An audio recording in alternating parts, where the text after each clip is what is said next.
The traditional career path is officially obsolete in 2026. Why are you still sacrificing your peace for a seat at a table you don't even like? We are dismantling the corporate climb to build a life of self-directed mastery.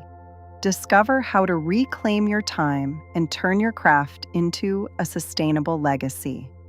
That sentence might feel dramatic at first, but if you're over 40 and you've spent years climbing, striving, proving, you probably know exactly what it's pointing to. Something has shifted. You followed the rules, you worked hard, you built experience, you collected titles. Maybe you even reached positions you once thought would feel like a rival. And yet, the satisfaction didn't last. The promotion came with more meetings, more emails, more politics, less creativity, less space to think, less time for actual work you cared about. And if you're honest, sometimes you look at your calendar and think, when did my life become this? For years, ambition meant upward movement, a bigger role, a better title, more money, more visibility. And that ladder felt solid, reliable, worth sacrificing for. But lately, it feels different. The corporate world feels unstable. Layoffs hit people who did everything right. Loyalty doesn't protect anyone. Burnout is normal. And many women over 40 are quietly asking themselves a question they never used to ask. Is this even meaningful anymore? Not because you've lost your drive, not because you don't care, but because your definition of success is changing. You may crave depth over status, autonomy over approval, mastery over management. You may want to contribute without constantly performing. This conversation isn't about quitting your job or rejecting ambition. It's about redefining it. It's about questioning whether the ladder you've been climbing actually leads somewhere you want to be. Because if the climb no longer feels aligned, it's not failure to step back and reassess. It's awareness. You are not lazy for wanting peace. You are not ungrateful for wanting more than a title. You are not behind for changing your definition of success. You may simply be ready for ambition that feels more like ownership and less like exhaustion.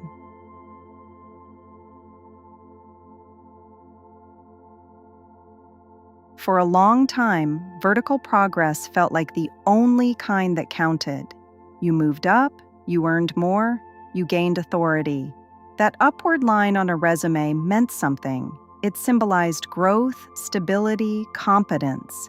It told a story. But somewhere along the way, many women started noticing something uncomfortable. The higher you climbed, the further you moved away from the work itself. You used to create. Now you manage. You used to solve problems. Now you attend meetings about problems. You used to build. Now you report on what others build. The title changes brought a brief rush, a sense of recognition, a feeling of being seen. But that dopamine hit faded quickly, and what replaced it was often more responsibility without more fulfillment. Many women over 40 describe this stage as strangely hollow. On paper, everything looks impressive. You might be respected, well compensated, experienced.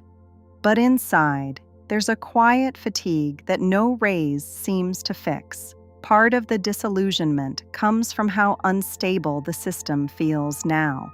The promise used to be simple: work hard, stay loyal, move up, retire comfortably. But the last decade has shown how fragile that promise really is. Layoffs don't spare high performers. Companies restructure overnight. Entire departments disappear. The ladder itself feels shaky, so the climb starts to feel like a gamble. High risk, high effort, and increasingly low emotional reward. Another shift is creative energy. Many women reach midlife realizing they miss the hands-on work, the thinking, the problem-solving, the actual craft. Instead, their days are filled with oversight and coordination. You might notice you feel more alive working on something tangible than sitting in a strategy call, more engaged learning a new skill than preparing a quarterly review. This isn't immaturity, it's clarity. The mirage of vertical progress is that it promises meaning. But meaning doesn't automatically come from hierarchy. It comes from contribution, growth, and alignment. And when the latter stops offering those things, it's natural to question it. The question isn't whether you're capable of climbing higher. You probably are. The question is whether higher is what you actually want. Because ambition doesn't have to mean upward. Sometimes it means inward, toward mastery, toward ownership, toward work that feels integrated with who you are now. That shift doesn't make you less driven, it makes you more intentional.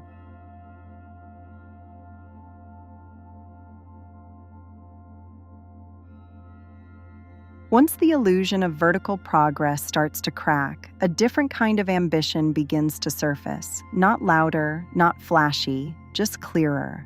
You may find yourself caring less about titles and more about what you actually know, what you can actually do, what you can create without asking for permission. That's where intellectual sovereignty begins. It's the shift from climbing someone else's structure to building your own foundation of skill. Instead of waiting for a promotion to validate your competence, you invest in deepening your craft. Instead of chasing visibility, you pursue mastery. This looks different at 40 than it did at 25. You're not trying to prove yourself anymore. You're trying to feel engaged, mentally alive, focused in a way that feels nourishing instead of draining. One of the quiet frustrations many women express at this stage is how fragmented work has become. Constant notifications, meetings stacked on meetings, expectations to respond immediately. It's hard to think deeply when your attention is constantly pulled in 5 directions. But deep work, the kind that requires focus and immersion, is where real satisfaction often lives. When you are fully absorbed in something meaningful, time changes. Your mind sharpens. You remember why you started this path in the first place. In an era where artificial intelligence and automation are accelerating everything, true expertise is becoming rarer, not less valuable. Not the shallow expertise of knowing a little about everything, but the grounded confidence of knowing something deeply. Cultivating intellectual sovereignty means carving out space to protect your mind. It means deciding what you want to become excellent at, independent of corporate structures. It means building skills that belong to you, not just to your employer. For some women, this might mean taking courses that have nothing to do with their current role. For others, it means finally investing in a side project they've postponed for years. It might mean reading more intentionally, learning slowly, choosing depth over speed. There's a quiet empowerment in knowing that your growth doesn't depend on someone else's approval, that your competence isn't tied to a performance review, that your identity isn't reduced to a job description.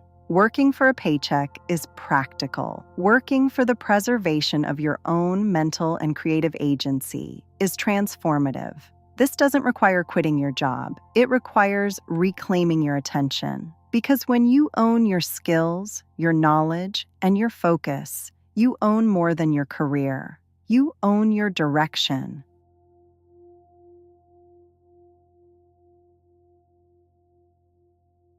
As ambition shifts from upward movement to inner alignment, another realization often follows. Status isn't the same as freedom. For years, salary brackets and titles may have defined success.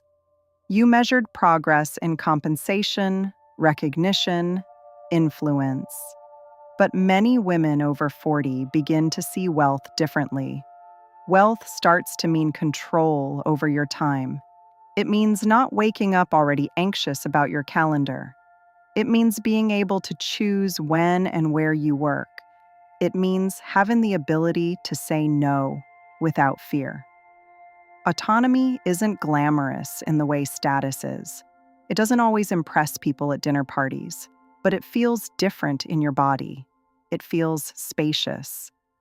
You may notice that what once felt prestigious now feels restrictive. A corner office can feel isolating. A leadership title can feel like constant scrutiny. Increased income can come with increased emotional labor. At the same time, there's a quiet rise of women who are choosing something else. Specialized solo work, consulting, portfolio careers, smaller teams, fewer layers, less bureaucracy. They trade visibility for flexibility. They trade a large title for a sustainable life. They design work around their energy instead of squeezing their energy around work. This shift requires boundaries, and boundaries are uncomfortable at first, especially for women who were rewarded for being available, responsive, and accommodating. Protecting your time can feel selfish. Turning down projects can feel risky. Limiting your accessibility can feel like losing ground. But in reality, boundaries are a defense against performative hustle, against the expectation that busyness equals value, against the idea that constant output defines worth.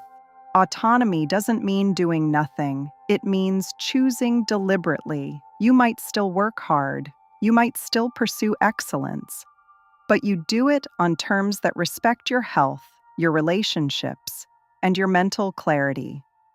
For many women over 40, the most radical form of ambition isn't climbing higher. It's stepping sideways. It's restructuring your life around what feels sustainable. Status fades quickly. Autonomy compounds. When you control your calendar and your focus, you control your life in a way no title can guarantee. And that kind of freedom becomes far more compelling than any ladder ever was.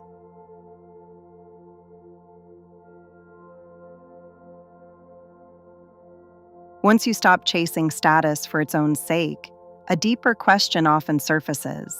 If I'm not climbing for a title, what am I building for? This is where legacy quietly enters the conversation.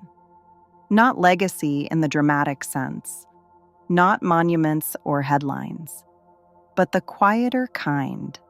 The kind that asks whether your work actually matters beyond the next performance review. After 40, time feels different. You become more aware that your energy is finite.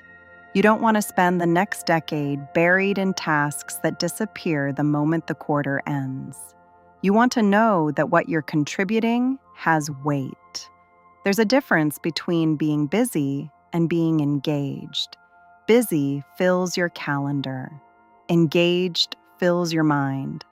Busy keeps you in motion. Engaged makes you feel purposeful. Many women describe reaching a point where constant busyness begins to feel empty. You check the boxes, you hit the deadlines. But at the end of the week, there's no real sense of having created something meaningful. Designing for legacy means stepping back and asking a harder question. What problems do I actually care about solving? What kind of work would still feel meaningful, even if no one applauded it? It might be mentoring younger women who are navigating the same system you once struggled with. It might be building a niche expertise that genuinely helps people. It might be contributing to a cause that aligns with your values instead of your resume. When you shift your focus toward intentional contribution, external validation loses some of its grip. Approval from a manager becomes less important than alignment with your own standards. This doesn't mean you stop caring about quality. It means you define quality for yourself. Legacy is not about scale. It's about integrity. It's about choosing work that reflects who you are now, not who you felt pressured to be 20 years ago. And when your work aligns with your values, it changes how you experience your days. You feel less fragmented, less divided between who you are at work and who you are at home. Designing for legacy also brings a kind of steadiness. Trends come and go. Corporate strategies shift. But if your focus is on meaningful contribution, your direction remains anchored. That kind of anchoring is deeply calming, because instead of chasing the next rung on a ladder that may not even exist tomorrow, you're building something that belongs to you.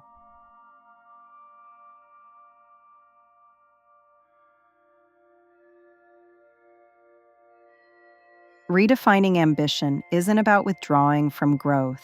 It's about changing the pace and the structure of that growth. Many women over 40 have experienced the feast or famine cycle of career burnout, periods of intense overwork followed by exhaustion, pushing hard for advancement, then feeling depleted once the goal is reached.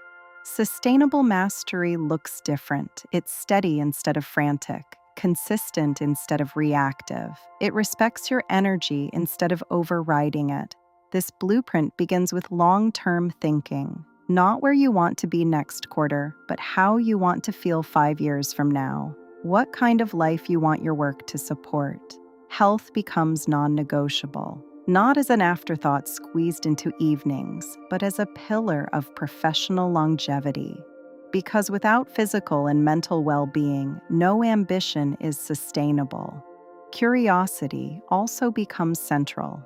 Instead of chasing trends, you follow genuine interest. You learn because it deepens your understanding, not because it looks impressive on LinkedIn. Community matters too. Not networking in the traditional sense, but surrounding yourself with people who value depth over drama, people who understand the shift you're making and don't see it as a step backward. Sustainable mastery integrates these elements: health, curiosity, connection. They aren't separate from your work, they support it. This blueprint requires auditing your current goals honestly. Are they inherited from a younger version of you? Are they based on what once felt impressive? Or do they reflect who you are now? Pivoting doesn't mean abandoning everything you've built. It means adjusting direction slightly, intentionally, so your effort aligns with your evolving values. Self-directed excellence isn't loud. It doesn't always come with applause, but it feels stable. And at this stage of life, stability that you've designed yourself often feels more rewarding than recognition from systems that may not last.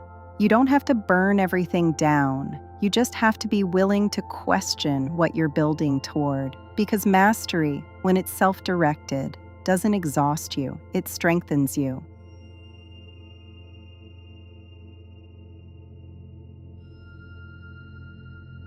If you've stayed with me through this conversation, I want to slow this down before we close. Because redefining ambition after 40 is not a small shift. It's not just about career strategy, it's about identity. It's about questioning years of conditioning. It's about admitting that what once motivated you doesn't land the same way anymore. And that can feel unsettling. For a long time, ambition meant upward movement. Bigger title, bigger salary, bigger responsibility. That ladder gave structure. It gave direction. It gave you something clear to chase.